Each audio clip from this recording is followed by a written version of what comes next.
Pemimpin itu simbol dari kita. Kapan kita baik, akan Allah kasih pemimpin yang baik. Kapan tidak, maka akan terjadi juga hal yang sama. Sampai Umar bin Khattab berkata radhiyallahu anhu, kalau seandainya, dia bilang sama orang di sekitarnya, kalau seandainya kalian ini punya doa yang pasti mustajab, diterima sama Allah, apa yang kalian mau minta? Ada yang bilang, ya Amirul Mukminin, wahai pemimpin orang-orang beriman, saya kalau punya doa mustajab, saya langsung minta agar Allah kasih kekayaan supaya saya bisa sedekah. Lalu waktu selesai semuanya, Umar bilang, kalau saya tahu ada satu doa saya mustajab, saya akan doakan agar Allah berikan muslimin pemimpin yang baik. Karena dengan baiknya dia baik semua masyarakat.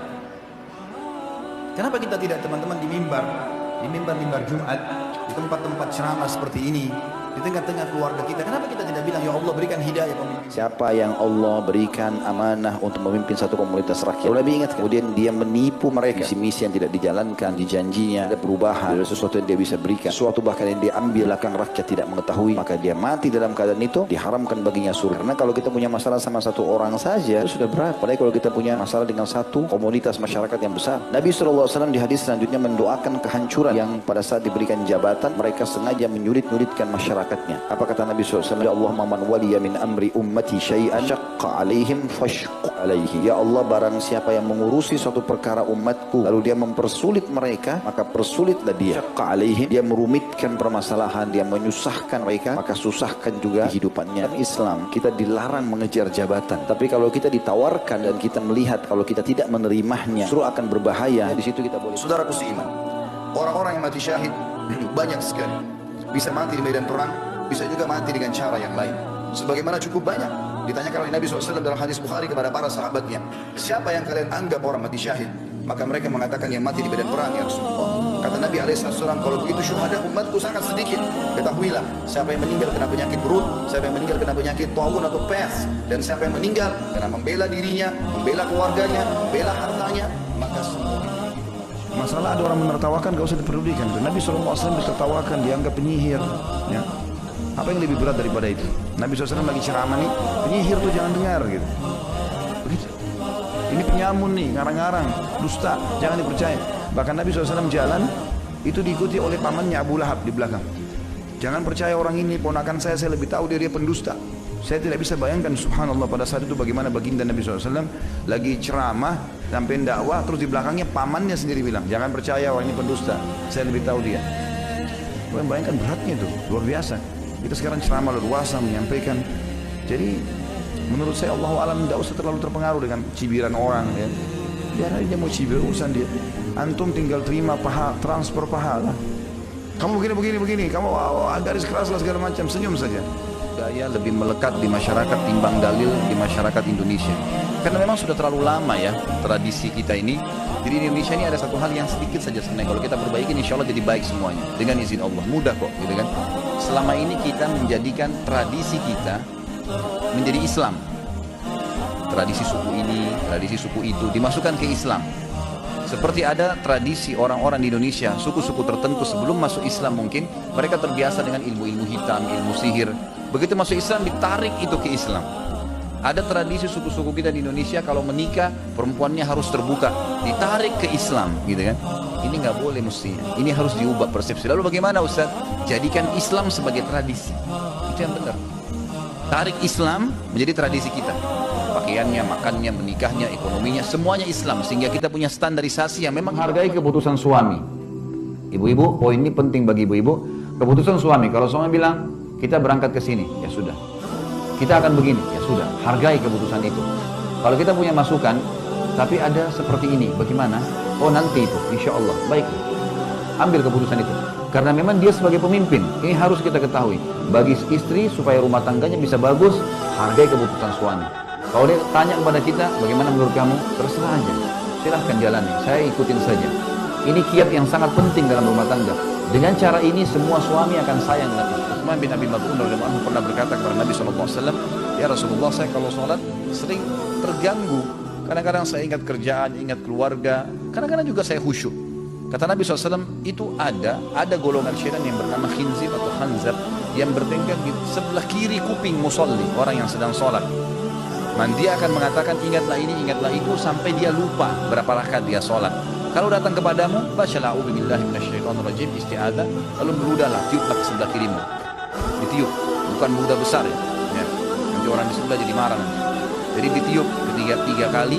Kata Utsman bin Affan radhiyallahu anhu, setelah saya kerjakan, maka akhirnya hilanglah was-was syaitan. Kalau masih terganggu juga, ulama mengatakan dihubungkan juga dengan masalah yang lain, yaitu masalah dosa yang masih mengganggu. Jadi kadang-kadang dosa juga menjadi penyebab orang tidak khusyuk. Saya bilang, ibu-ibu harus belajar punya prinsip. Saya tanamkan dalam istri saya pembangunan prinsip itu bertahun-tahun, baru bisa terbangun. Jadi awal-awal itu, pokoknya kalau sudah kumpul sama siapa saja, baik keluarga saya, keluarganya dia, pokoknya sudah duduk malam pasti sudah lain, ngeyel ngomong.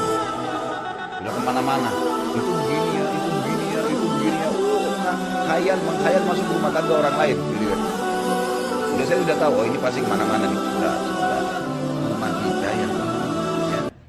Saya suami kamu, kamu istri saya, di sini ada peraturannya. Itu rumah orang, peraturannya lain. Saya suka tembok warna ini, dia suka tembok warna itu, jangan disamain gitu.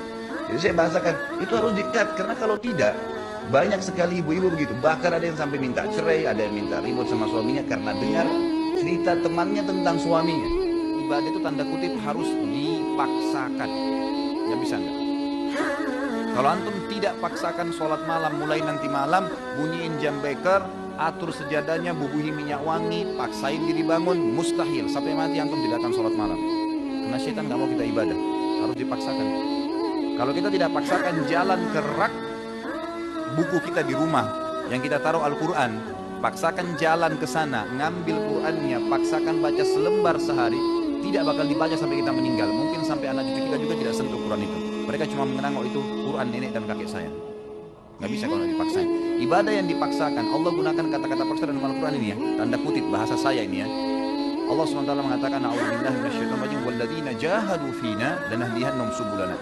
Orang yang memaksakan diri ke jalan kami akan pandu menuju ke jalan-jalan teman-teman. Orang yang berakal dari manusia adalah orang yang kalau disampaikan dengan pernyataan lisan, dia udah paham. Itu orang berakal. Ada manusia subhanallah nggak bisa. Dianggap remeh semua perkataan. Tidak ada statement yang menarik bagi dia. Semuanya dianggap remeh, dianggap biasa. Cirinya biasanya orang juga seperti ini.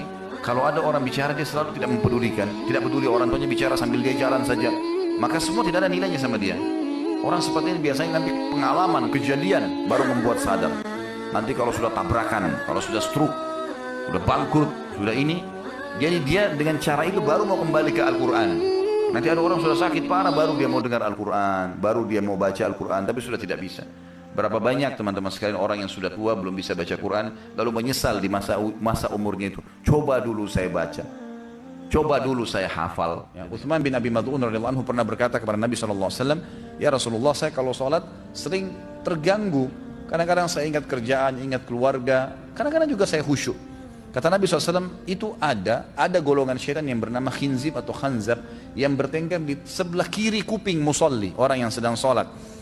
Dia akan mengatakan ingatlah ini, ingatlah itu, sampai dia lupa berapa rakaat dia sholat. Kalau datang kepadamu, bacalah a'udzubillahi minasyaitonirrajim, isti'adzah, lalu meludahlah, tiuplah ke sebelah kirimu. Ditiup, bukan meludah besar ya. Nanti orang di sebelah jadi marah nanti. Jadi ditiup tiga kali. Kata Utsman bin Affan radhiyallahu anhu, setelah saya kerjakan, maka akhirnya hilanglah was-was syaitan itu, gitu kan.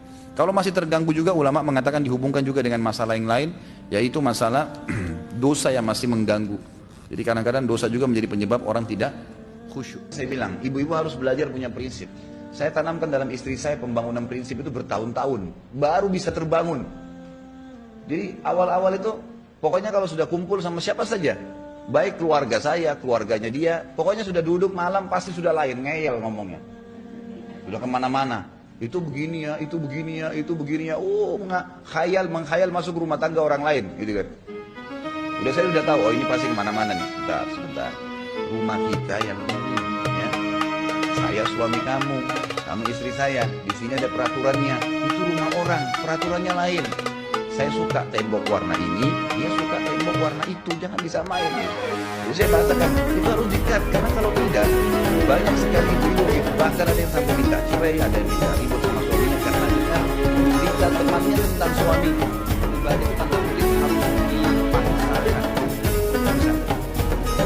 Kalau antum tidak paksakan sholat malam, mulai nanti malam, bunyiin jam beker, atur sejadahnya, bunyiin minyak wangi, paksa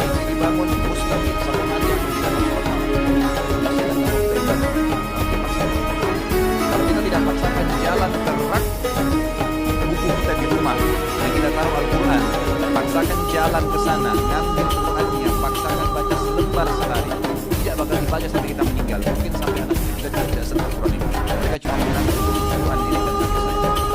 Bagi saya dipaksa. Ibadah yang dipaksakan, Allah gunakan kata-kata paksa dalam Al-Quran ini. Tanda kutip bahasa saya ini ya. Allah SWT mengatakan a'udzubillahi minasyaitonir rajim walladzina jahadu fina lanahdiyannahum subulana. Orang yang memaksakan diri ke jalan kami akan pandu menuju ke jalan kita. Teman-teman, orang yang berakal dari manusia adalah orang yang kalau disampaikan dengan pernyataan lisan dia udah paham. Itu orang berakal. Ada manusia subhanallah nggak bisa. Dianggap remeh semua perkataan. Tidak ada statement yang menarik bagi dia. Semuanya dianggap remeh, dianggap biasa. Cirinya biasanya orang juga seperti ini. Kalau ada orang bicara dia selalu tidak mempedulikan, tidak peduli orang tuanya bicara sambil dia jalan saja, maka semua tidak ada nilainya sama dia. Orang seperti ini biasanya nanti pengalaman, kejadian baru membuat sadar. Nanti kalau sudah tabrakan, kalau sudah stroke, sudah bangkrut, sudah ini, jadi dia dengan cara itu baru mau kembali ke Al-Quran. Nanti ada orang sudah sakit parah baru dia mau dengar Al-Quran, baru dia mau baca Al-Quran, tapi sudah tidak bisa. Berapa banyak teman-teman sekalian orang yang sudah tua belum bisa baca Quran lalu menyesal di masa umurnya itu. Coba dulu saya baca, coba dulu saya hafal. Aisyah radhiyallahu anha pernah juga begitu, lagi puasa, ingin berbuka puasa lalu tidak ada sama sekali makanan kecuali roti kering. Maka ada orang yang minta di depan pintu rumahnya, maka Aisyah pun berkata pada pembantunya radhiyallahu anhum ajma'in, berikanlah kepada fakir miskin ini. Pada saat diberikan, pembantu itu mengatakan, apa yang akan kita makan? Buka puasa tidak ada makanan. Maka kata Aisyah dengan penuh keyakinan, Allah pasti akan mendatangkannya. Sebelum menjelang azan maghrib, datanglah seseorang dari penduduk Madinah memberikan seekor kambing yang utuh, diberikan dengan dihiasi dengan minyak samin dan za'faran. Utuh diberikan ke rumah Aisyah anha. Lalu Aisyah pun berbuka puasa dengan pembantunya pada saat sambil berkata, makanlah daging ini, sesungguhnya ini lebih baik daripada roti yang sudah kamu infakkan itu. Abu Dahda radhiyallahu anhu sahabat Nabi yang mulia luar biasa. Beliau mendengarkan firman Allah turun di dalam surah Al-Baqarah 245 yang bunyinya a'udzubillahi minasyaitonir rajim, man dzalladzi yuqridullaha qardan hasana.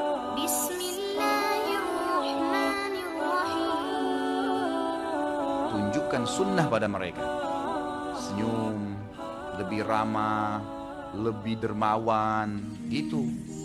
Jangan begitu kenal sunnah abus, tahu abus? Mukanya, matanya melotot, kata-katanya tajam, buang muka. Ini penyakit standar ini. Begitu mulai sudah ikut sunnah, sudah nggak isbal celananya. Begitu ketemu orang yang paling pertama matanya lihat celananya. Isbal nggak? Begitu isbal ahli nar. Gak mau ngomong, gak mau senyum. Dari mana ini akhi? Dari mana? Akhwat kita begitu. Begitu diberi salam oleh tetangganya itu jilbab gaul. Jilbabnya yang pertama dilihat karena belum jilbab syariah. Malah senyum. Ada tamu datang, assalamualaikum, waalaikumsalam, lebih ramah, salaman, beli orang minuman. Tapi subhanallah, pahami teman-teman, makin besar cobaan, maka berarti bentuk kasih sayang Allah makin besar sama kita. Kadang-kadang ada derajat di surga kita nggak bisa jangkau kecuali dengan cobaan itu.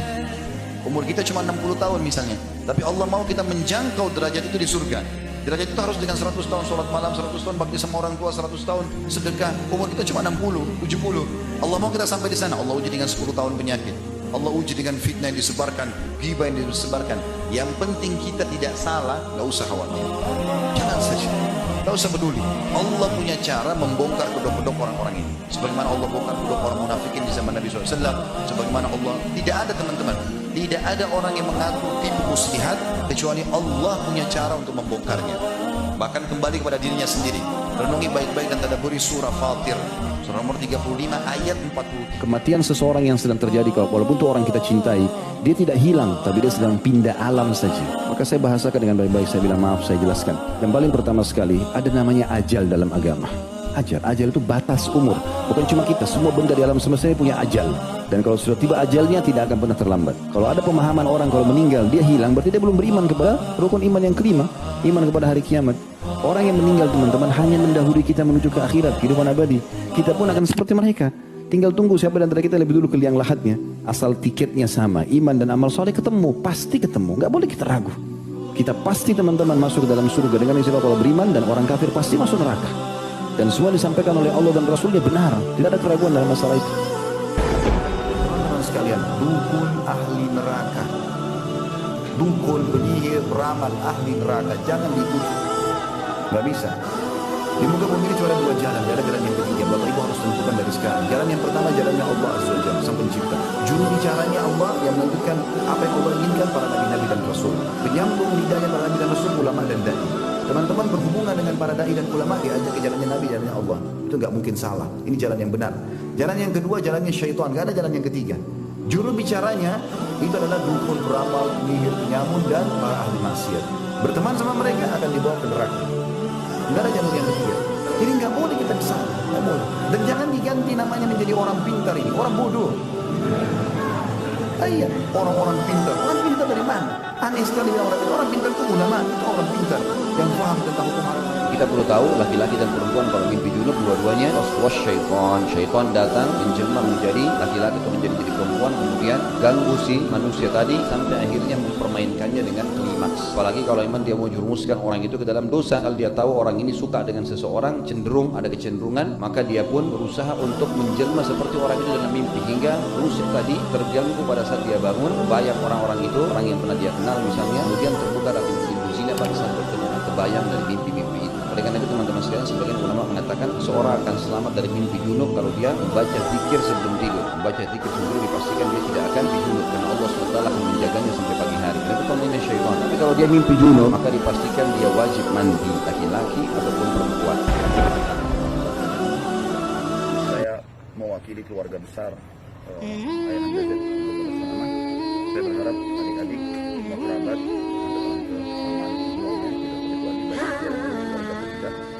kita yang pertama, saya mengingatkan diri saya dan kita semua untuk menerima ini sebagai takdir Allah Subhanahu wa Ta'ala.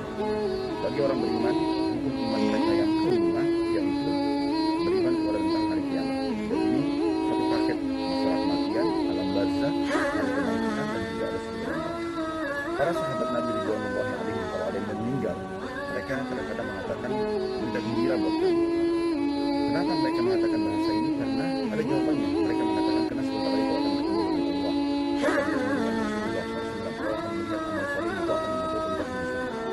Dan sebelum Abah, rahimahullah, ada Iman, ada Kisah nyata di Madinah, itu gara-gara terkenal suka sekali menjaga hijab dia. Dia pulang dari Masjid Nabawi, orang tuanya, biasa kakak atau orang tuanya jemput, sekarang tidak bisa, maka dia terpaksa naik taksi. Dengan hikmah Allah SWT, padahal dia pakai cadar tertutup. Rupanya supir taksi ini niat jahat, dia juga mau teriak, nggak bisa. Akhirnya intinya sudah sampai di padang pasir. Lalu dia berdoa kepada Allah SWT, saya mengatakan, ya Allah, Engkau tahu aku sudah menjaga hijabku ini, agar aku bisa menjaga kemuliaan, tidak disentuh kecuali oleh suamiku. Dikunci semua pintu di padang pasir, dia sudah niat untuk menyerang si perempuan ini. Dia bilang tiba-tiba subhanallah dari kejauhan ada kedipan lampu mobil, gitu kan. Supir taksi ini ketakutan, dia keluar dari mobil, ternyata begitu dekat dia bilang, perempuan ini bilang, saya lihat mobil orang tua saya, ayah saya. Lalu saya buka pintu, lalu tiba-tiba ayah saya turun lalu mengatakan masuklah ke mobil. Ini kisah nyata terjadi ya. Dia bilang saya sepanjang jalan karena shock saya nggak cerita apa-apa. Sampai di rumah mereka cuma bilang naiklah istirahatlah. Dia bilang begitu saya naik ke atas, saya bel apartemen tempat saya tinggal. Begitu dibuka, tiba-tiba saya lemas dan akhirnya pingsan perempuan ini. Kenapa? Waktu di bel yang buka pintu ayah yang kali Nabi SAW ulangi. Pintu-pintu surga dibuka setiap Senin dan Kamis. Buka maksudnya buka pendaftaran. Iya. Siapa yang mau Senin Kamis itu kesempatan. Makanya waktu Nabi SAW ditanya kenapa puasa Senin Kamis, jawabannya beliau karena pada hari Senin dan Kamis amal-amal soleh diangkat ke langit. Maka saya pengen pada saat amal saya dilakukan saya sedang puasa. Kenapa nggak puasa? Ini yang masih malas puasa Senin Kamis ini kenapa? Hah? Takut mati, takut lapar. Gak bakal mati kalau ajalnya belum datang. Kalau tunda-tunda, mumpung masih bisa, masih sehat, nanti deh Senin depan, baik Senin ini dicatat di buku amal kosong, nggak bisa diperbaiki. Siapa yang berpuasa satu hari di sisi Allah, satu hari puasa sunnah. Apalagi kalau Ramadan puasa wajib luar biasa. Allah akan jauhkan dia dari api neraka sejarah 70 tahun. Lalu kenapa enggak? Kata beliau, satu pesan yang ingin saya sampaikan kepada setiap suami yang memulai kehidupan rumah tangganya, untuk tidak memulainya di rumah keluarganya atau keluarga istrinya. Ia dan istrinya semestinya memiliki rumah sendiri, meski kecil dan sedikit perkakas. Dengan begitu, ia akan terjauh dari banyak problem yang muncul akibat di rumah keluarganya atau keluarga istrinya. Ada orang pernah menikah, kasusnya ngotot mau tinggal sama ibunya atau ayahnya. Si suami ini merasa terganggu sekali. Kalau mau minta sesuatu makanan tidak enak sama mertuanya, pulang kantor harus pelan-pelan. Begitu juga dengan perempuan, mungkin dia pengen masak sesuatu malam hari, nggak enak masuk dapur. Minyak goreng punya mertuanya, panci punya mertuanya, sendok punya mertuanya, gelas punya mertuanya. Bagi laki-laki problem yang paling besar di sini adalah dia tidak bisa mendidik istrinya menjadi seorang istri. Susah selama di sama ibunya, karena ibunya akan berperilaku seperti waktu dia masih tinggal sama-sama. Apa hukumnya arisan? Jauhi aja kalau bisa. Arisan lebih baik dijauhi karena Memang arifan itu sebenarnya utang. Utang yang diatur supaya kesannya bukan utang. Utang bukan itu. Orang itu kalau berutang dalam agama, kalau darurat baru boleh. Kalau tidak darurat nggak boleh. Ya? Karena orang kalau mati punya utang, masalah ruhnya akan tergantung antara langit dan bumi. Dalam sebuah hadis dikatakan dan hadisnya berutang. Orang yang kena pertama misalnya dapat pertama, maka ini masalah utang. 14 orang yang dia punya utang 13 orang, dia harus bayar setiap bulan. Apalagi kadang-kadang sering kalau terjadi arisan ini digunakan memang untuk tanda kutip ya, berpoya-poya. Misal dapat pertama, dapat 15 Bal, mandi dengan bunga, menggunakan tenaga jin, semuanya itu ada. Maka Allah akan mengajarkan kepada nabinya, Nabi Muhammad SAW dan sahabat-sahabat akan gunakan untuk tenaga dalam di perang Badar, di perang Uhud. Terpental semua musuh. Tapi di perang Uhud Nabi SAW kena pedang pundak sebelah kanannya. Yang beliau mengatakan dalam hadis Bukhari, saya rasakan sakitnya sebulan. Kening beliau sempat berdarah karena topi besinya sempat dihantam pedang, dan pedang itu melengket di topi kepala beliau. Ya, topi besinya sampai membuat keningnya berdarah, gigi beliau sempat pecah. Bagaimana ada orang yang mengaku itu bisa bagian daripada Islam? Subhanallah. Rata-rata orang-orang yang belajar tenaga dalam begitu diruqyah, kesurupan semuanya, muntah-muntah semua. Kita punya patokan sekali lagi Nabi SAW dan para sahabat. Kita sedang membahas wali-wali Allah yang benar, yang memang mereka dekat dengan Allah Subhanahu wa taala mengikuti. Kata Syekh Utsaimin rahimahullah, kalimat yang mulia. Seseorang mukmin orang muslim harus menjadikan dunia ini seperti kamar mandi, seperti WC-nya. Dia datang, selesaikan hajatnya, dia pergi. Dunia cuma begitu saja. Maksudnya, tidak usah terlalu berlebihan. Hajat diselesaikan, penting, kemudian sudah. Gitu. Seperti itulah. Ya, jangan melampaui kapasitas kita. Tapi saya pribadi, saya selalu mencari zona aman. Kita mati, kita aman. Kenapa yang kita masuk ke zona yang tidak aman? Kan gitu.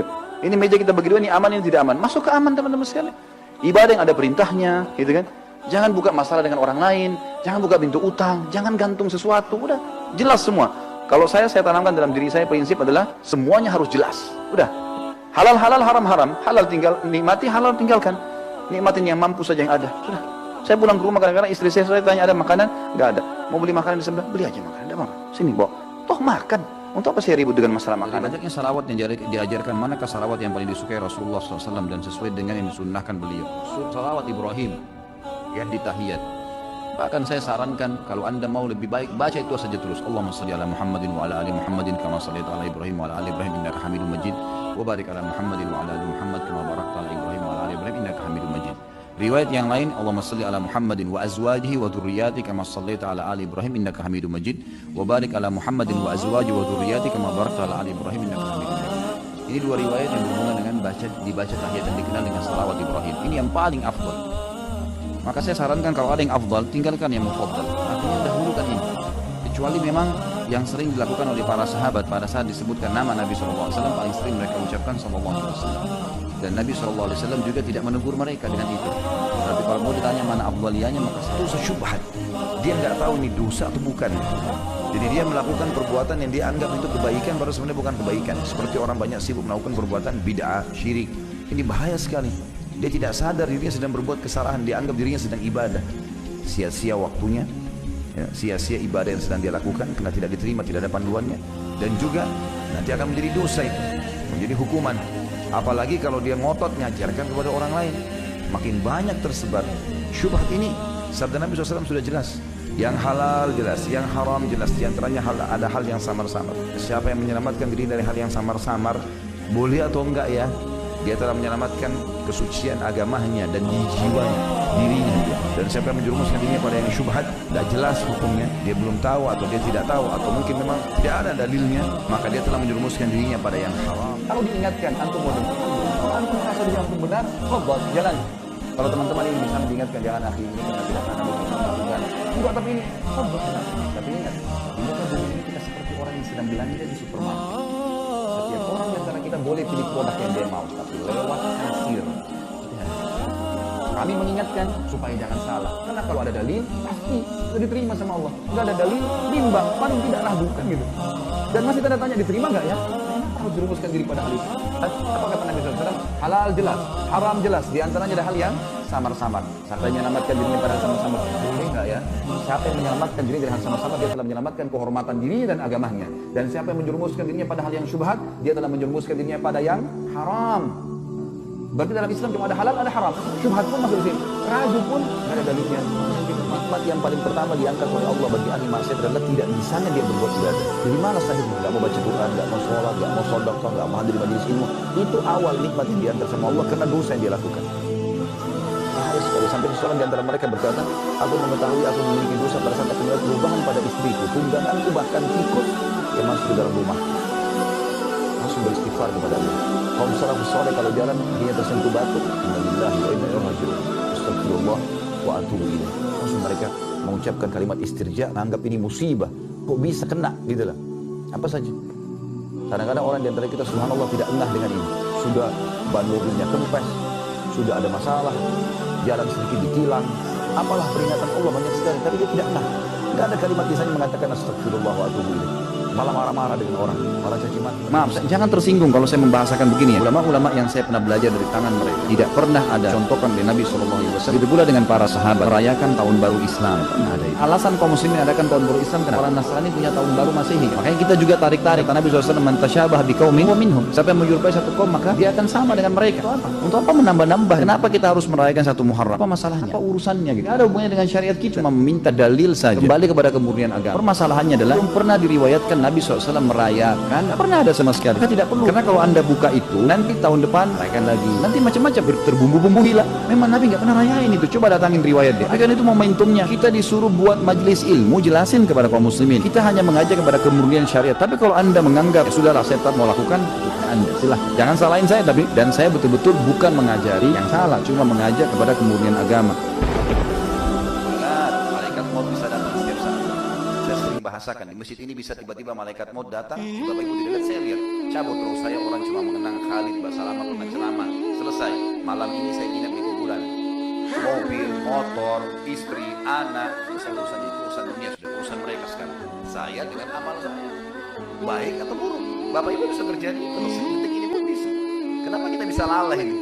Sampai sebagian ulama salaf mengatakan saya bingung melihat orang yang berangan-angan masuk surga sementara mereka masih bisa tidur malam hari, tidak tahajud, tapi mengkhayal mau masuk surga. Gimana caranya? Malas, tidak mau bergerak. Bahkan saya heran dengan orang yang mau selamat dari neraka sementara mereka masih berlalai-lalai terus dalam kemaksiatan. Sampai kapan? Masalahnya sampai kapan? Sebelum menyesal, kalau mati datang nyesal. Tapi yang kita sedang ditiberatkan tukar cincinnya itu nggak ada dalam Islam. Udah khibah ada ya. Saya melamar seseorang tinggal mengatakan kepada walinya saya akan melamar, saya ingin menikah. Itu kan sudah khibah namanya. Jadi tidak ada lagi tukar-tukaran cincin sebagai tanda jari dan seterusnya, tidak ada. Apalagi kalau emas hukumnya haram bagi laki-laki. Dalam hadis yang lain Nabi SAW pernah angkat emas di tangan kanan, sutra di tangan kiri. Lalu dia berkata, inna hadzani haramun ala ummati. Dua benda ini haram bagi laki-laki umatku, tidak boleh dipakai. Teman-teman di sini, kalau kita lagi lampu merah misalnya, daripada antum cuma tahu lihat helmnya orang warna apa, merek mobilnya apa, zikrullah, astagfirullah wa atubu ilaih, saya pernah perhatikan teman-teman di Jakarta pas lampu merah 1 menit 60 detik subhanallah. Saya coba mau tahu, saya ambil mushaf ada Quran di dashboard mobil saya ambil, saya buka, saya bisa baca setengah halaman.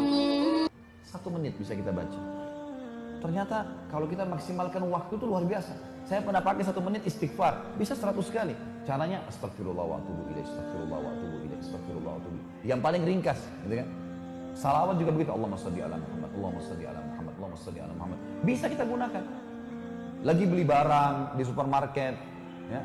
Bahkan alhamdulillahirabbil alamin.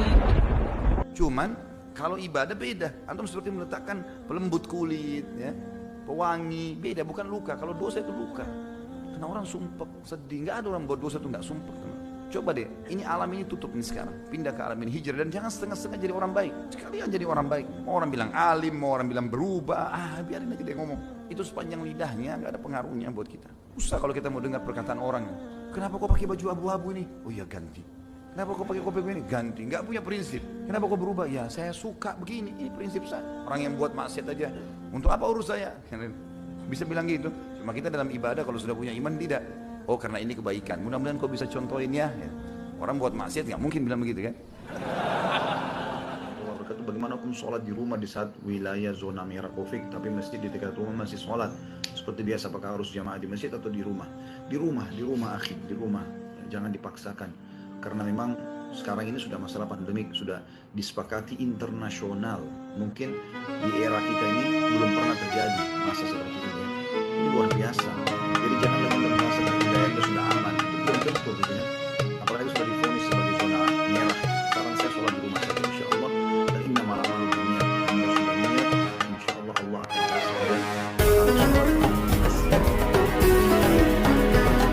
Tanda-tanda dosa, puncak orang bisa tahu bahwa dia ada dalam keadaan dosa. Maka Nabi SAW katakan sesuatu yang bergejolak dalam hatimu dan kau tidak suka orang lain mengetahui. Mana orang kalau buat dosa, misalnya dia tonton sesuatu di handphone dia tak mudah sendiri. Orang lihat, orang biasa, tapi mungkin lebih dari pelanggaran itu dosa misalnya. Maka secara otomatis tidak mau dibuat. Itu berusaha di video, berusaha ini. Kalau sesuatu yang baik, dia rasa. Ini sebuah kaidah penting teman-teman. Berarti kalau ada sesuatu yang bergejolak dalam hati, kita merasa bersalah sama si fulan, kita merasa gelisah, bangun tengah malam, semua itu ada dosa. Kaget, sesak nafas, merasa urusan tidak selesai, semua itu berarti ada dosa. Berarti kata kuncinya kalau dosa, bagaimana kata para salafus saleh, Allah telah mengajarkan kepada kalian dua hal. Yang satu penyakit, satu obat. Penyakit adalah dosa, obatnya adalah taubat. Ini Allah yang patut. Kita jadi diri kita sendiri. Kita makan, urus diri kita sendiri. Ya. Kita usah cari tahu. Sesuatu yang dijangkau oleh mata, kalau benar dukung, kalau salah larang. Sekali lagi saya bilang, jangan campur urusannya orang lain. Gak perlu tahu tetangga ganti AC baru atau enggak, beli mobil baru atau enggak usah. Jangan tetangga beli AC, kita yang kedinginan. Sudah beberapa kali saya bilang, ada mobil baru antar tuh nintip beli apa itu, biarin dia mau beli apa, biarin dia mau ubah rumahnya seperti apa. Saya inilah saya gitu. Nanti orang tanya pernah saya, Ustaz ngontrak ya? Iya saya ngontrak, apa-apa. Bukan aib gitu. Kenapa sih? Bukan aib, apanya aib gitu? Oh malu nanti orang lain tahu. Kenapa memang? Gak ada sesuatu yang salah, gak ada yang aib. Nggak, alhamdulillah kita nikmati apa yang ada, Allah kasih. Ibu jadi istri nih, cuma melayani satu orang itu suami, makannya, minumnya, layani, semua mati masuk surga. Gampang sekali. Suami kerja, nafkahnya dikasih istrinya, ada anak-anak nanti dididik, masuk surga kalau meninggal. Apa kata Nabi SAW? Tidak ada wanita yang menjaga 5 waktu sholatnya. Nggak disebutin sholat sunnah ya. Sunnah tambahan nih, 5 waktu sholat saja, subuh, duhur, asar, maghrib, isya, 10 menit siap sholat. Cuma 50 menit kurang dari 1 jam sehari. Berpuasa Ramadannya, nggak disebutin puasa Senin Kamis, itu tambahan, puasa wajib. Dan mentaati suaminya pada hal yang ma'ruf. Apa yang suaminya minta minum, minta ditemani, minta ngobrol, itu aja. Kecuali pada saat dia meninggal dunia, boleh masuk pintu surga 8, dia pilih yang mana dia mau. Gampang nggak masuk surga? Mudah sekali. Makanya syaitan selalu menggoda seorang istri agar